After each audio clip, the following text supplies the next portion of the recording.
Ah.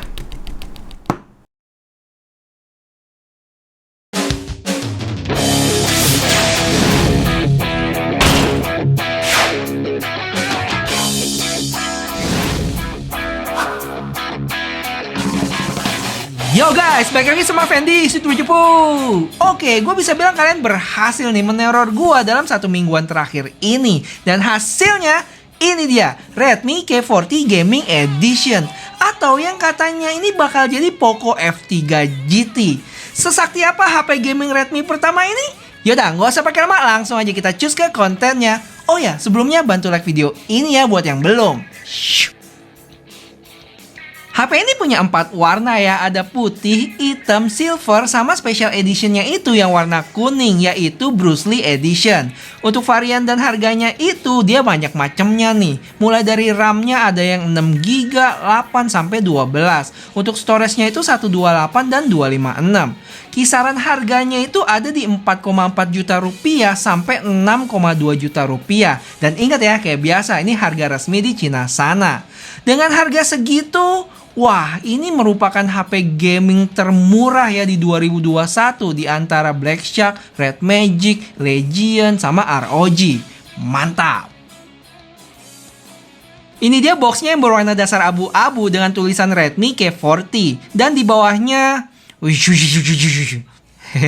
di samping ada Hi-Res, JBL, Fighting, Redmi K40 lagi, dan Game Phone.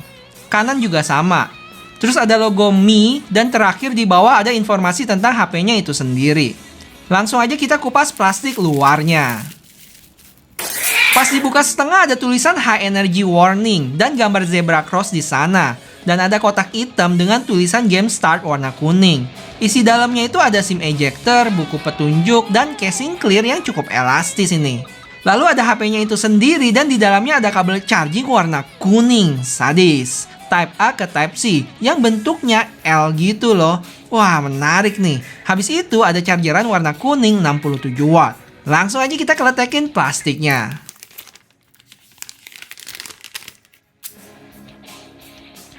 Saat dinyalain udah disambut sama MIUI 12.5 berbasis Android 11. Buat kalian yang penasaran sama video review gua tentang MIUI 12.5 bisa cek di sini. Dan ingat, ini MIUI 12.5 bukan 12.0.5 ya. Untuk storage-nya udah kemakan 19an giga dari 128 punya gua. Dan sayangnya nggak ada Google Service nih saudara-saudara. Aduh, gua udah coba beberapa cara tapi masih gagal juga. Berakhir dengan nggak bisa dipencet tombol sign in-nya gitu. Terus untuk skor Antutu versi 9-nya dia dapat 688.000 dan 3D Max-nya dengan skor 4181 25 fps. Untuk Geekbench-nya sayangnya gue nggak bisa install ya karena nggak ada Google tadi. Desain elegan dari Poco F3 sebelumnya itu jelas udah nggak terlalu kelihatan ya. Diganti sama desain HP gaming yang keren tapi nggak lebay menurut gua. Jadi kalau kalian mau jadiin HP casual gitu masih masuk. Untuk desain belakangnya cukup banyak garis-garis di sini. Misalnya ada di tengah dengan tulisan Fighting. Terus tulisan Redmi di kiri atas ini juga cukup bersahaja ya. Maksudnya nggak gede-gede amat gitu. Kamera modulnya juga oke dengan 2 lampu penghiburnya. Plus flashnya itu yang menarik berbentuk petir.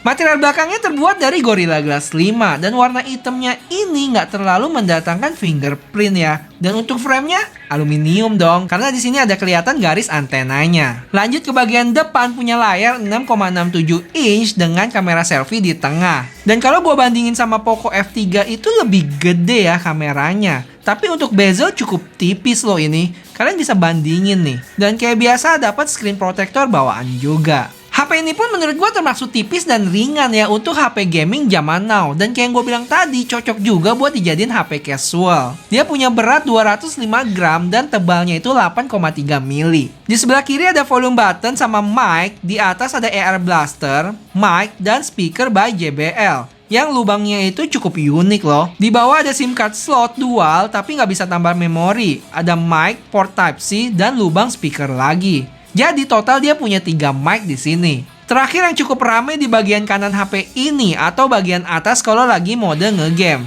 Di tengah ada power button yang merangkap jadi fingerprint juga. Dan di bagian kanan dan kiri kita punya physical pop-up trigger button. Tinggal geser ke samping langsung nongol deh trigger buttonnya. Mirip banget sama Black Shark 4 Pro yang kemarin gue sempat review.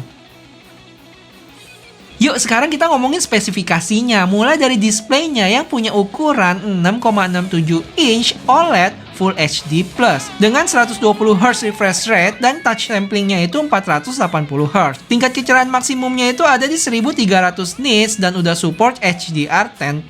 Dari sisi performance dia pakai Dimensity 1200 dengan fabrikan 6 nanometer. Untuk GPU-nya itu Mali G77MC9, LPDDR4X dan UFS 3.1. Untuk sistem pendinginnya itu namanya Aerospace Grade Liquid Cooling System. Nah, baterainya nih, dia punya kapasitas 5065 mAh yang support 67 watt charging. Habis itu diklaim dari 0 ke 100 bisa mencapai 42 menit. Dari sisi kamera dia punya 64 megapiksel main IMX686. Habis itu punya ultrawide 8 megapiksel dan 2 megapiksel makro. Dan kamera depannya 16 megapiksel. Untuk spek lainnya itu dia udah dual 5G, dual stereo speaker by JBL plus Dolby Atmos juga. Habis itu ada IP53, NFC, AR Blaster, sama Wi-Fi 6. Untuk fingerprint unlocknya cukup oke ya di sini. Cuman yang gue berasa tombol powernya itu agak kurang clicky deh. Entah unit gue yang rusak atau emang kayak gitu. Coba deh nih kalian bisa berasa nggak bedanya. Gue bandingin sama Poco F3.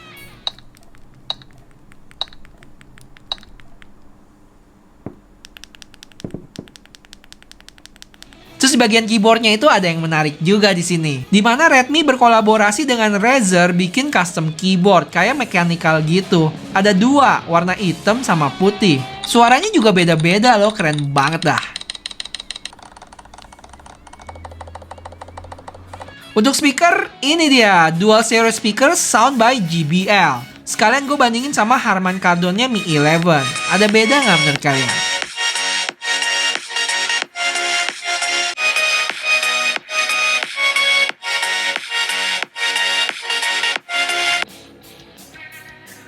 Untuk lampu penghiburnya sejauh ini cuma ada pengaturan schedule on, habis itu charging, telepon, notifikasi, dan game turbo. Sayangnya nggak bisa atur warna dan efek lampunya ini, padahal menurut gua LED-nya ini termasuk keren loh. Mungkin tunggu update-update selanjutnya kali ya baru bisa diubah-ubah. Jadi gaming apps di HP ini bisa kalian aktifin saat buka kedua gaming triggernya. Untuk mode-modenya standar sih, salah satunya itu adalah pengaturan trigger buttonnya. Sama kayak HP gaming kebanyakan, kalian set dulu saat pencet yang kiri atau kanan, kalian mau touch di bagian yang mana di layarnya. L itu untuk tombol kiri dan R untuk tombol kanan. Habis itu beres deh, kalian bisa pakai telunjuk kalian buat pencet di bagian yang udah kalian set barusan. Fitur lainnya dia punya makro dan bantuan crosshair buat game shooting gitu yang bisa pilih icon yang mana dan warnanya juga. Karena nggak bisa install Google Play Store, jadi langsung aja gue mainin PUBG versi Cina. Yang mana untuk settingannya itu dapat 90 FPS loh. So far mainnya cukup mulus, nggak berasa ada frame drop. Dan untuk suhunya cukup berasa panas, tapi nggak yang banget gitu. Dan kalau gue cek ada di sekitaran 41 derajat. Buat yang tanya kenapa gue colok kabel di sini, ini bukan buat ngecharge ya, tapi buat baca FPS dari laptop gue. Dan di sini sekalian gue kasih lihat juga grafik FPS-nya. Kalian bisa lihat di sini cukup stabil di 90 FPS dengan FPS rata-ratanya di 89,6 frame per second. Terus gue juga sempat main Call of Duty dan Mobile Legends versi Cina dan gak ada masalah sih, nyaman-nyaman aja mainnya. Overall main game di HP ini cukup menyenangkan ya buat gua. Apalagi tombol physical trigger buttonnya ini nih. Wah, asoy. Mirip kayak HP Black Shark tapi dengan harga yang lebih murah. Terus kabel chargeran Type-C-nya yang bentuk L gitu emang cocok banget. Bikin nyaman waktu main sambil colok kabelnya. Sebenarnya ada satu game lagi ya yang gua penasaran dengan performance-nya. Yaitu apa? Ya betul, Genshin Impact. Yang sayangnya gue gak bisa masuk ke gamenya ya karena kena error gitu. Gue masih coba cari cara ya supaya bisa dimainin. Kalau bisa nanti gue bakal update lagi ke kalian. Kalau gak bisa, yaudah kita tunggu versi globalnya aja keluar. Nanti gue bikinin lagi videonya buat kalian.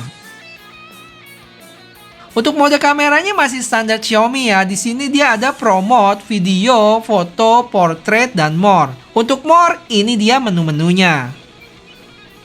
Sedangkan resolusi kamera belakang mentok di 4K 30 fps dan kamera depannya 1080p 30 fps. Dan berikut gue sajikan hasil foto dan videonya. Singkat aja ya. Yo guys, sekarang kalian lagi lihat di kamera depannya Redmi K40 Gaming Edition ya. Sekarang resolusinya 1080p 30 fps dan lagi hujan guys. Aduh, gawat. Coba gue kasih lihat sekitar dulu ya.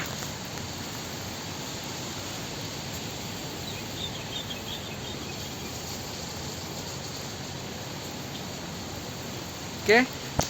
Aduh.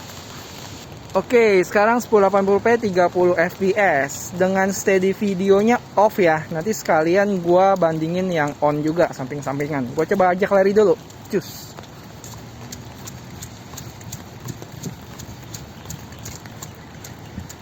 Oke, gimana guys? Sekarang 1080p 60 fps.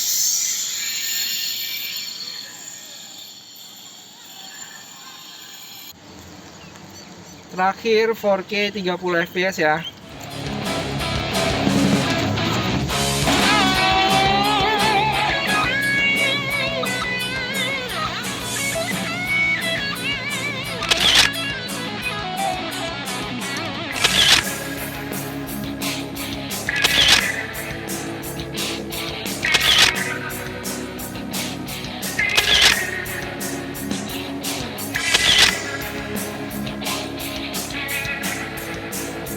Dan itu dia Redmi K40 Gaming Edition atau cikal bakal Poco F3 GT. Kapan keluar? Gue juga kagak tahu ya. Tapi satu yang pasti, kalau global versionnya keluar bakal dapat Google kok. Jadi aman. Selanjutnya kalian bantu like video ini ya. Dan boleh kali tolongin gue share ke grup Facebook, WhatsApp, Telegram, dan lain sebagainya. Supaya makin banyak yang nonton dan gue makin semangat bikin video cihuy sesuai request kalian. Ini channel kalian juga kok. Jadi yuk sama-sama bantu gedein channel cupu ini, oke? Thank you. Oh ya, terakhir kalian kasih tahu gua ya mau konten apa lagi seputar HP ini. Bandingin sama Poco F3, tawuran chipset Dimensity 1200? Kasih gua ide ya di bawah. Yaudah, sampai ketemu di video selanjutnya. Bye-bye.